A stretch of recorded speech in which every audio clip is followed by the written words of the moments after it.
Meski hanya sebuah pulau kecil dan cukup terpencil di Laut Banda, namun Pulau Obi memiliki kekayaan yang begitu luar biasa. Di pulau ini terdapat industri nikel kelas dunia dengan valuasi hampir 100 triliun rupiah. Setidaknya 32.000 orang dipekerjakan untuk industri nikel ini, dan tak hanya karyawan dari dalam negeri, namun juga warga negara asing. Obi bisa dikatakan sebagai rumah bagi nikel sulfat dan juga kobalt sulfat, bahan utama baterai dan mobil listrik pertama di Indonesia dan terbesar di dunia yang diproduksi oleh Harita Nikel, perusahaan yang didirikan dan dipimpin oleh pengusaha asal Kalimantan Timur, orang terkaya nomor 5 di Indonesia versi majalah Forbes tahun 2023, yakni Lim Haryanto Wijaya Sarwono. Perlu waktu yang cukup panjang untuk bisa menapakkan kaki di Pulau Obi, terhitung dengan take off jam 8 pagi dari Jakarta, akan mendarat di kota Harita sekitar pukul 10 malam. Kota nikel Harita seluas 4.247 hektar, sebagian besar terlihat lokasi bekas-bekas penambangan, lalu menjulang bangunan pabrik, smelter, pembangkit listrik, bangunan bertingkat, permukiman karyawan, perkantoran, ada supermarket hingga sport center, dan juga Hotel Obi, Hotel Bintang 4. Kota nikel tersebut adalah kawasan berikat yang dilengkapi pelabuhan, lahan peti kemas, dan bisa langsung membawa nikel ke luar negeri. Kota Harita sendiri dibangun dalam tempo singkat yakni 13 tahun. Pabrik, kantor, jalan, penambangan, penimbunan kembali, serta reboisasi, pemeliharaan lingkungan, pembangunan rumah untuk warga Kawasi, pembangunan pembangkit listrik, penghijauan sawah untuk warga, dan berbagai hak dilakukan serentak. Berbeda dari kota pada umumnya, penghuni kota Harita mendapatkan makanan gratis dari perusahaan 3 kali sehari. Harita Nikel harus menyediakan makanan bagi 32.000 karyawannya dengan asumsi satu karyawan yakni Rp100.000, maka untuk menyediakan makanan saja perusahaan harus mengalokasikan dana sebesar 3,2 miliar rupiah untuk setiap harinya. Untuk memenuhi sebagian kebutuhan karyawan, Harita juga memberdayakan warga Kawasi, perkampungan warga yang terletak di area Harita, yang mana kini sudah diduduki 4.000 orang, di mana sebagian besar adalah para pedagang. Menjadi perusahaan pertambangan, Harita kini bekerja keras mengelola bahan galian yang tak terpakai untuk ditimbun kembali pada area lebih dari 100 hektar. Reboisasi ini dilakukan untuk mengatasi bekas penambangan. Harita Nikel juga bersiap membangun bandara untuk membuka akses kota Harita dari dunia luar. Selain itu juga mempersiapkan eksplorasi di area konsensi baru tak jauh dari Kawasi, serta membangun pembangkit listrik dan smelter baru.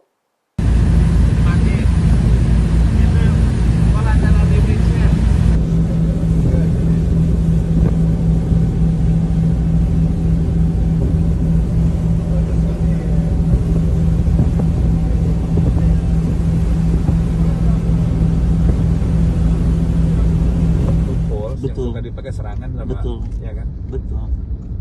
Untuk melihat itu biasanya untuk saprolite kalau ini hasil dari hilirisasi yang lebih dalam lagi kata Pak Stevi, slag nikel bisa jadi biji selasi.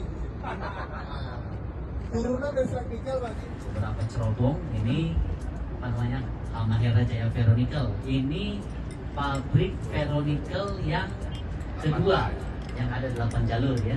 Menambah lagi itu Pak. Betul. Nah sebelah kirinya ini yang banyak area lapangan rata ini rencana kita untuk tambahan pabrik ferronikel dan juga stainless steel. Oh, stainless steel juga ya? Jadi area yang datar di depan sini nih, di depan kita pas ini nanti rencananya jadi stainless steel. Estimated berapa lama Pak bangun?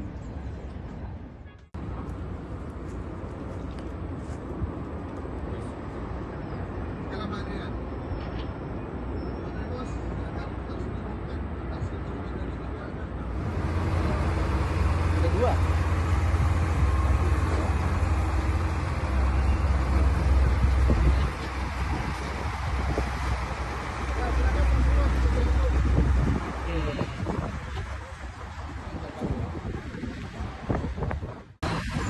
Pasan yang datang dari dulu kita suruh jalan-jalan dulu Pak, belok-belok di kompartemen kolam ini.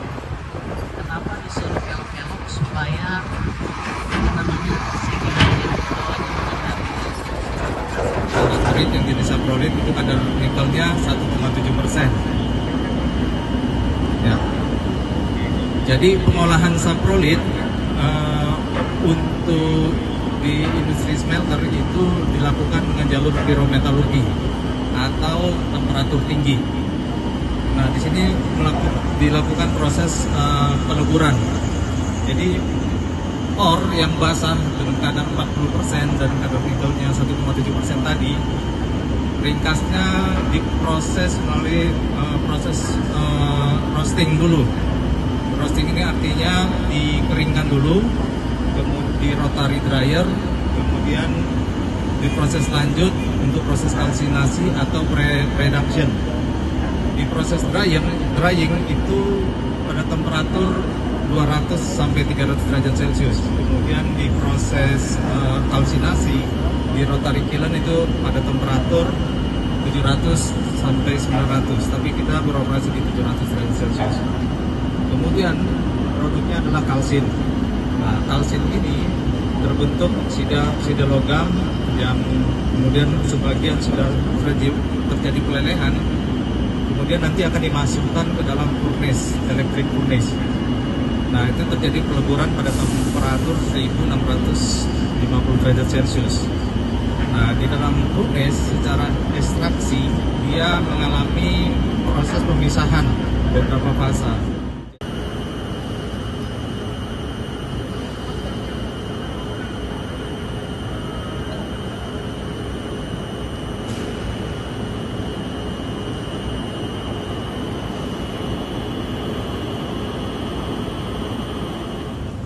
Ini namanya apa, Pak?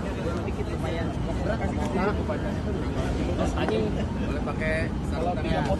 Ini namanya apa, bisa dijelaskan? Ini ferronickel, Pak. Ini ferronickel produknya dalam bentuk ingot. Ya, satu keping ingot lengkap seperti ini sekitar 25 kilo. Ini yang nanti akan jadi Ya, ini yang akan diolah turunannya menjadi stainless steel. stainless steel ya. Stainless steel warna putih, kenapa warna hitam? Nanti ada campuran-campurannya lagi, Pak. Campur-campur aja. Jadi untuk jadi stainless steel nanti akan ditambahkan krom, diatur komposisinya. Ini kalau dipoles juga dalamnya mengkilap, Pak. Oh, ini mengkilap. Bagian dalamnya kalau dipoles ya, di grinding di ini. Ya kayak besi putih jadinya ya. Ya, betul. Ini karena proses. Ini karena dia teroksidasi, makanya bagus.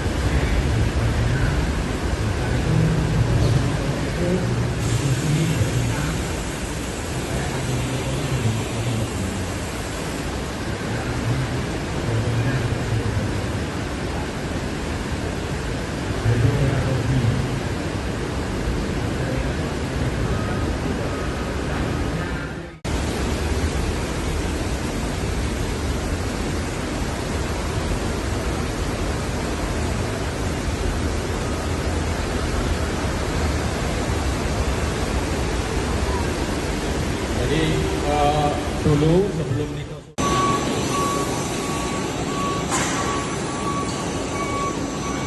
Ya, seperti yang kita bilang Pak, pabrik kita kan dengan bahan baku itu baterai listrik. Dan juga kita sudah mempunyai konsep listrik. Jadi ini tidak bermasalah.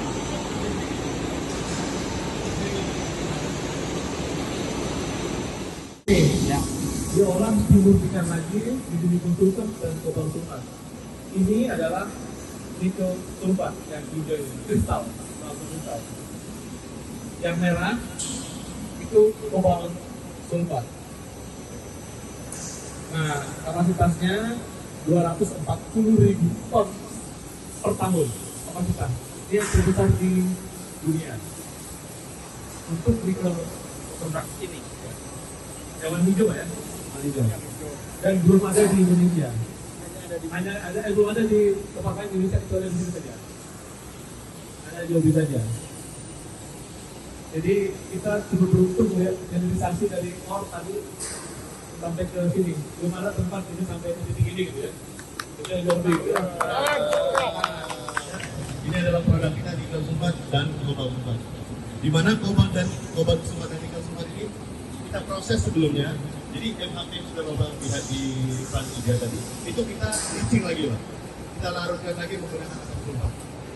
Tujuannya adalah agar nantinya di plan kita ini ada dua proses utama. Pertama itu adalah solvent ekstraksi untuk pemurnian, dan ini adalah plan evaporasi dan kristalisasi. Jadi MHP yang sudah kita cairkan tadi, kita murnikan lagi. Kita buang zat-zat pengotornya, logam-logam pengotor yang tidak kita butuhkan, kita bersihkan di solvent ekstraksi. Setelah larutan nikel sulfat dan kopar sulfat itu benar-benar bersih, kemudian kita lakukan proses evaporasi, Pak. Menguapkan kadar air yang terdapat di dalam proses. Setelah kadar airnya berkurang, kita kristalisasi agar menjadi bentuk seperti ini. Untuk kadarnya sendiri, untuk nikel sulfat kita kadarnya 22,2%.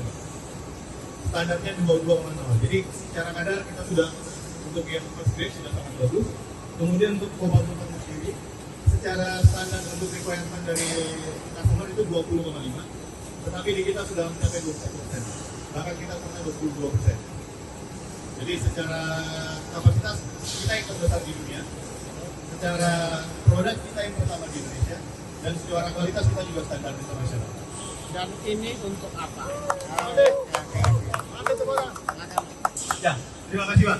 Jadi nantinya produk kita ini akan menjadi untuk hilirisasinya adalah baterai listrik atau lithium baterai.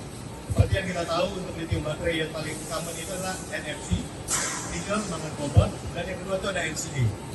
Dan nantinya ini untuk menjadi bahan dari bahan baterai listrik tersebut. Tapi sebelum menjadi ke sana dia akan dirubah dulu jadi melalui tahap prekursor, kemudian ada baterai dan nanti untuk terakhir di pabrik baterai ini. Untuk saat ini total karyawan kita mulai dari acid leaching tadi, solvent extraction dan evaporation dan crystallization totalnya mencapai 320 orang. 320 orang untuk TKI. Seperti yang Bapak lihat, untuk mesin produksi kita sendiri overall mungkin kita bisa bilang 70% dari handle oleh Indonesia. Kalau gudang full cover by Indonesia. Dan untuk di area solvent extraction juga kita juga memegang peranan penting karena seperti pengecekan di lapangan, operasi mesin sudah kita juga. Naik kapal. Pelabuhan darurat namanya kan? Malam ombak kemarin Pak, waktu bapakmu itu ombak besar Di sini. Iya, ombak dan angin, jadi takut dia hantam itu. Kenapa? Oh, makanya masuk pelabuhan kecil. Iya. Sudah kita planning.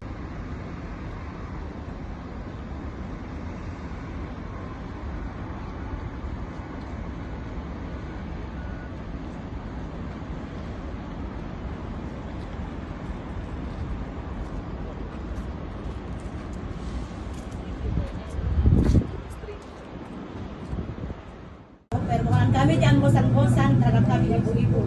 Selalu memberikan kami sport, memberikan kami meningkatkan kami terus produk-produk kami dan memberikan kami peluang. Jadi terima kasih banyak Pak. Terima kasih. Terima kasih.